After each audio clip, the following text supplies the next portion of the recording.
First of all ఇక్కడికి song నుంచి గెస్ట్గా వచ్చిన ఆదిత్య హాసన్ గారికి అండ్ ఆనంద్ దేవరకొండ గారికి అండ్ ఎస్కేఎన్ గారికి థ్యాంక్ యూ సో మచ్. ఎందుకంటే ఫస్ట్ సాంగ్ సినిమా నుంచి వస్తున్న ఫస్ట్ సాంగ్ లాంచ్ ఇంత వైబ్లో అవ్వడం చాలా హ్యాపీగా ఉంది. అండ్ ఇక్కడికి వచ్చిన మీడియా వాళ్ళందరికీ కూడా థ్యాంక్ యూ సో మచ్. ఈ సాంగ్ని ఇంకా గట్టి ప్రమోట్ చేయాలని కోరుకుంటున్నాను. అండ్ ఫస్ట్ ఆఫ్ ఆల్ ఈ సాంగ్ సిచ్యువేషన్ అండ్ క్యారెక్టరైజేషన్ ఇవన్నీ అనుకున్నప్పుడు సింజికి చెప్పినప్పుడు ఒక ట్యూన్ పంపాడు. అది విత్ ఇన్ ఇన్స్టెంట్గా హై ఇచ్చింది. దాని వెంటనే అందరూ కూర్చొని మాట్లాడుకుని దీనికి ఏం చేయొచ్చు అనుకుని ఒకటి ఇది అనుకున్నప్పుడు పక్కా ఈ సాంగ్ మంచిగా వెళ్తుంది జనాల్లోకి అని చెప్పి అనుకున్నాం. దెన్ ఆఫ్టర్ దీనికి లిరిక్స్ అనుకున్నాం, అచ్చ తెలుగు లిరిక్స్ ఉండాలి అని చెప్పి అనుకున్నప్పుడు ఏం చేద్దాం అనుకో, ఇప్పుడు దేవుడు కూడా అడిగే వరమే కదా బాల్యం అంటే అన్న ఒక్క లైన్ చాలు, వాట్ కిట్టు ఇదని. నేను ఫస్ట్ లిరిసిస్ట్ ఎవరా అనుకుంటున్నా. నాకు చాలామంది Kittu is one of the best lyricist అని చాలామంది చెప్పారు. కానీ కిట్టు గారితో వర్క్ చేసిన తర్వాత Kittu is the best lyricist అనిపించింది. సో తను మాత్రమే రాయగలడు అనిపించింది నాకు. సో అండ్ సింజిత్ గురించి మాట్లాడాలంటే నాకు డేస్ కాదు, నాకు నిజంగానే సారీ. సో సింజిత్ గురించి మాట్లాడాలంటే నాకు డేస్ సరిపోవు అసలు. సో మా ఇద్దరికి ఆ వైబ్ అట్లా సెట్ అయింది. అండ్ మనం నా చిన్నప్పుడు గట్రా ఒకప్పుడు మ్యూజికల్ ఎరా అనేటోళ్ళు, ఒకప్పుడు రెహమాన్ గారు ఎరా, లేకపోతే తర్వాత ఇళయరాజా గారు ఎరా, డిఎస్పీ ఎరా, తమన్ ఎరా, మణి శర్మ గారు ఎరా అని. ఆల్రెడీ మన అఫీషియల్గా సింజిత్ ఎర్రమల్లి మ్యూజికల్ ఎరాలోకి ఎంటర్ అయిపోతున్నాం.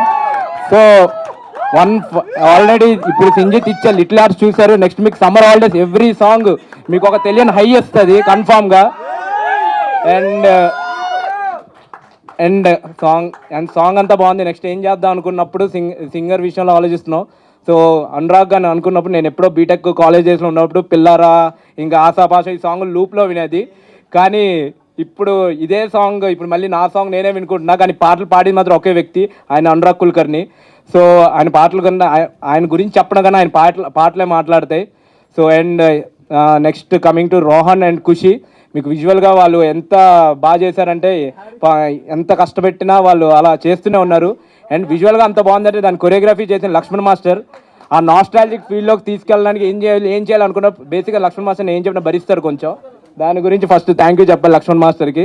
అండ్ దెన్ ఈ నాస్టాలజిక్ ఎలిమెంట్స్ ఏవైతే మీకు కనిపిస్తున్నాయో అవన్నీ కూడా చాలా నీట్గా తను ఎవ్రీడే తను ఒక పేపర్ తెచ్చుకుని ఇవి అనుకుంటున్నా అని చెప్పేటోళ్ళు. So thank you master, thank you for the wonderful choreography. And దీని first of all I want to talk about Sai Prakash garu, the cinematographer of this film. ఇంత టాప్ నాచ్ విజువల్స్ ఇంత భారీగా కనిపిస్తుందంటే దానికి main reason Sai Prakash garu. And then coming to art department Kranthi garu, మీకు ఇంత nostalgic feel వస్తుంది అంటే ఆ పాత ఎలిమెంట్స్ అవన్నీ క్రియేట్ చేయడానికి Kranthi garu thank you so much sir. And ఇంకా కాస్ట్యూమ్ డిజైనర్ చరణ్కి thank you so much. And my team, మా డైరెక్షన్ డిపార్ట్మెంట్ మొత్తానికి సతీష్, వికాస్, సందీప్, చైతు, హర్ష అందరికీ thank you so much. And KR bro for writer KR bro కూడా thank you so much. And editor Santosh గురించి మాట్లాడాలి. Santosh already వేరే వర్క్స్లో ఉండి ఇక్కడ రాలేదు, but Santosh is one of the biggest pillar of this movie. ఎంతంటే అసలు సినిమా ఒక సంతోష్ దగ్గరుండి సినిమాని ఇది చేస్తున్నారు అసలు. Thank you Santosh bro. And all the production staff కూడా, మేనేజర్స్ అందరికీ కూడా thank you so much. And Dheeraj గారి గురించి మాట్లాడాలి. సో ఈ సాంగ్ విన్నప్పటి నుంచి నేను విన్న వెంటనే ఫస్ట్ ధీరజ్ గారికి షేర్ చేశాను. ధీరజ్ గారు కూడా సేమ్ అంతే వైబ్లో నాకు సింక్ అయ్యారు. అండ్ సాంగ్ విజువల్స్ గట్రా ఇలా అనుకుంటున్నప్పుడు పర్లేదు ఇంకా తీయండి ఏం కాదు అని చెప్పి ఇంకా మాకు ముందుంది ఇంకా మాకు ఎంకరేజ్మెంట్ ఇచ్చారు. అండ్ మీరు చూసిన ప్రతి దానికి ఎవ్రీథింగ్ రీజన్ ధీరజ్ గారే. అసలు మీకు కనిపిస్తున్న ప్రతి విజువల్కి ఆ టాప్ నాచ్ విజువల్స్ మీకు ఏమైనా కనిపిస్తుందంటే దానికి ఆయన ఇచ్చిన సపోర్ట్ వల్లే అవుతుంది. అండ్ అలాగే మిగతా పిల్లలు అశ్విన్, కార్తీక్, బాండ్, జాజీ, జశ్వంత్ అందరికీ కూడా థ్యాంక్ యూ. అండ్ మెయిన్గా పేరెంట్స్ అందరికీ కూడా thank you so much. Ashwin, Jashwanth, Karthik, పిల్లల పేరెంట్స్ అందరికీ కూడా thank you so much. And Rohan and Khushi వాళ్ళ పేరెంట్స్ కూడా థ్యాంక్ యూ. అండ్ ఈ పాట ఇంత వారానికి ఆ మ్యూజిక్ డిపార్ట్మెంట్లో సిద్ధార్థ్ అని ఉంటాడు. సో సిద్ధుకి థ్యాంక్ యూ సో మచ్. ఈరోజు ఎగ్జామ్స్ ఏమో ఉన్నాయి, బీటెక్ ఎగ్జామ్స్, అందుకే రాలేదు. సో సిద్ధుకి thank you so much. And chorus పాడిన పిల్లలు నలుగురికి కూడా thank you so much. And ఇప్పుడు సినిమా కూడా ఆల్రెడీ షూట్ అంతా అయిపోయింది. సో సినిమా నేను చెప్తున్నా కన్ఫామ్గా సినిమా మీరు రిపీట్స్లో చూస్తారు. ఈ పాట ఎలాగైతే లూప్లో వింటారో సినిమాని కూడా మీరు అలాగే రిపీట్స్లో చూస్తారు. Thank you so much. ఇలాంటి సినిమా తీయాలనేది నాకు ఎప్పటి నుంచో ఉన్న కోరిక. సో కరెక్ట్ టైంలో ఇలాంటి కథ ఒకటి నాకు వచ్చింది.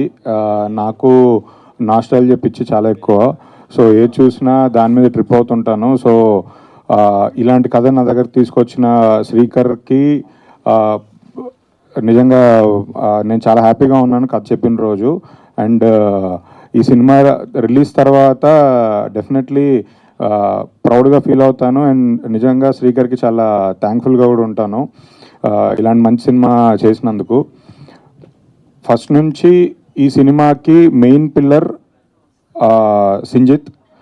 సింజిత్ లేకపోయి ఉంటే ప్రాబ్లీ ఈ సినిమా నేను అనుకున్న రేంజ్కి తీసుకెళ్ళగలిగేవాడిని కాదేమో. ఎందుకంటే ఫస్ట్ డే నుంచి సింజిత్ ఈ సినిమా మీద పెట్టే హార్డ్ వర్క్, ఎఫర్ట్ అదే మా అందరికీ బలమైంది, పుష్ చేసింది. నిజంగా సింజిత్ ఈ సినిమాను ఓన్ చేసుకొని తను మల్టిపుల్ సినిమాలు చేస్తున్నా కూడా ఇదే తన సినిమాగా ముందుకు రావడం నిజంగా చాలా హ్యాపీగా ఉంది. అండ్ ఇప్పటివరకు లాస్ట్ టైం కూడా చెప్పాను, ఇది ఇక్కడే టీజర్ లాంచ్ ఈవెంట్ జరిగింది. ఇప్పటివరకు 3 పాటలు ఇచ్చాడు, 3 పాటలు 3 బ్లాక్ బస్టర్ సాంగ్స్ ఇచ్చాడు. కాకపోతే దాని తర్వాత పాటలు ఇవ్వడం ఆపేశాడు. కరెక్ట్గా 1 మంత్ అయింది అనుకుంటా టీజర్ ఇచ్చి. ఈ 1 మంత్లో కూడా ఇంకో పాట రాలేదు. కొంచెం అది కూడా కంప్లీట్ చేస్తే. కిట్టు విశ్వప్రగడ గారు నాకు ఇంతకుముందు కూడా వేరే సినిమాలో సాంగ్స్ రాశారు, బట్ ఇది మాత్రం ఈ సినిమాకి పనిచేయడం ఆయనతో చాలా స్పెషల్. మీరందరూ ఈ పాట లిరిక్స్ చూశారు, నిజంగా ఆ నాస్టాల్జియాకి మనకు తీసుకెళ్ళింది. అలానే మిగతా పాటలు కూడా చాలా బాగా రాశారు. నాకు ఆ రోహన్ ఇంట్రో సాంగ్ నా ఫేవరెట్.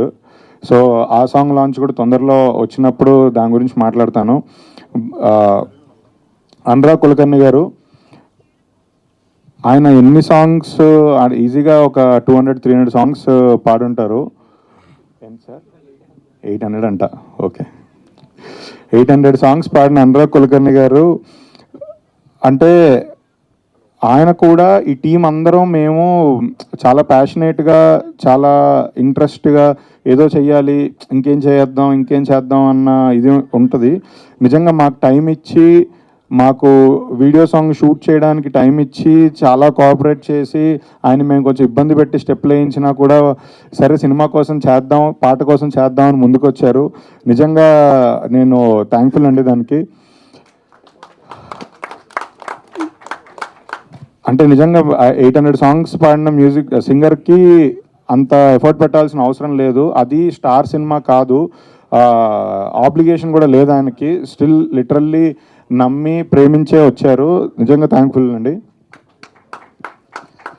ఈ సినిమాకి పనిచేసిన డిఓపి సాయి ప్రకాష్ గారు, ఎడిటర్ సంతోష్, ఆర్ట్ డైరెక్టర్ అందరికీ నిజంగా చాలా థ్యాంక్ఫుల్. మంచి విజువల్స్ తీసుకొచ్చారు. నిజంగా ఈ మీ గురించి ఇంకా నెక్స్ట్ ట్రైలర్ లాంచ్లో దాంట్లో మీరు చూస్తారు. మంచి విజువల్స్ చాలా బాగా తీశారు. అంటే ఇది ఎక్కడ బేసికల్లీ అందరి మైండ్లో ఏముందంటే సమ్మర్ హాలిడేస్ అనేది చిన్న సినిమా చేశారు అంటే ఏదో 2 కోట్లు చుట్టేసి ఉంటారు, ఏదో ఓటీటీ కోసం సినిమా చేసి ఉంటారు అని చాలామంది అనుకుంటుంటారు. కానీ కాదు, ఇది ప్రాపర్ పక్కా కమర్షియల్ సినిమా, ఫీచర్ ఫిలిం, థియేటర్లలో వైబ్ అయ్యే సినిమా. అది నమ్మే మేము ఇంత ఎఫర్ట్స్, మనీ అన్నీ పెట్టి చేసాం. నిజంగా దాని రిజల్ట్ కోసం వెయిట్ చేస్తున్నాను. సినిమా నిజంగా చాలా బాగా వచ్చింది. షూట్ అంతా కంప్లీట్ అయిపోయింది, చూసుకున్నాము, చాలా బాగా వచ్చింది. మెల్లిగా సాంగ్స్తో మీకే అర్థమవుతుంది సినిమా ఏ మీటర్లో ఉండబోతుందని. ఈ సినిమా సాంగ్ లాంచ్ చేద్దాం అన్నప్పుడు ఫస్ట్ ఆనంద్ గారికి కాల్ చేసి ఇలా సాంగ్ లాంచ్ ఒకటి అనుకుంటున్నాను, మీరు రావాలి తప్పకుండా అంటే, ఆయన సినిమా రిలీజ్ ప్రమోషన్స్లో ఉండి, సినిమా షూట్లో ఉండి, అంటే ఒక సినిమా షూట్లో ఉంది, ఒక సినిమా పోస్ట్లో ఉంది. అంటే జనరల్గా చాలామంది హీరోలు అంటే బిజీగా ఉన్నప్పుడు చిన్నగా ఒక స్మైల్ ఇచ్చి అవాయిడ్ చేస్తారు. బట్ అలా కాకుండా అడగగానే అసలు 1 సెకండ్ కూడా ఆలోచించకుండా ఎస్ ఐఎమ్ కమింగ్ అని చెప్పారు. దాని తర్వాత స్టేజ్ మీదకి పిలవగానే నేనే కొంచెం భయపడ్డాను. స్టేజ్ మీదకి పిలిచి డ్యాన్స్ చేపిస్తున్నారు, తర్వాత వచ్చి తిట్టుకుంటాడేమో నన్ను అని. కానీ అసలు ఒక బ్యూటిఫుల్ స్మైల్తో పిల్లలతో పాటు ఆయన డ్యాన్స్ చేయడం నిజంగా చాలా హ్యాపీ, థ్యాంక్ఫుల్. ఇవన్నీ కూడా నిజంగా చాలా చిన్న పదాలు. Thank you so much. Anand గారితో యాక్చువల్లీ చాలామందికి తెలుసు, నేను ఫస్ట్ సినిమా దొరసానికి ఆనంద్ గారితో కలిసి చేశాము. అప్పటి నుంచి ఇప్పటి వరకు తను సినిమాకి ఎదుగుతూ వచ్చారు. పర్ఫార్మర్గా, ఆర్టిస్ట్గా మంచి స్క్రిప్ట్ సెలెక్ట్ చేసుకుంటూ బ్యూటిఫుల్ సినిమాలు మీ అందరికి అందజేస్తూ మేము మళ్ళీ దొరసాని తర్వాత బేబీకి కలిసి పనిచేసాము. బేబీ టైంకి తను ఆల్రెడీ 4 ఫిలిమ్స్ కంప్లీట్ చేసి ఉన్నారు. బట్ స్టిల్ బేబీకి కూడా తను ఫస్ట్ సినిమా లాగా కష్టపడి ఎఫర్ట్ పెట్టి నిజంగా బేబీ గురించి అంటే చాలాసార్లు చెప్పాము. బేబీ గురించి ఆయన 2 years ఆఫ్ టైం కేటాయించారు ఆ సినిమాకి. లిటరలీ అప్పుడు అందులో కూడా ఇలాగే హెయిర్ అదంతా ఎక్కువ ఉంది. స్టిల్ వేరే కమిట్మెంట్స్ అన్నీ పక్కన పెట్టి బేబీని సినిమాని నమ్మి చేశారు. దానికి రిజల్ట్ మీ అందరికీ తెలుసు. ఆయన ఇలాంటి సినిమాలు, ఇలాంటి కథలు ఇంకా మరిన్ని ఎంచుకొని ఇంకా పెద్ద స్టార్ అవ్వాలని కోరుకుంటున్నాను. త్వరలోనే ఆనంద్ గారితో ఇంకో సినిమా చేయాలని కోరుకుంటున్నాను.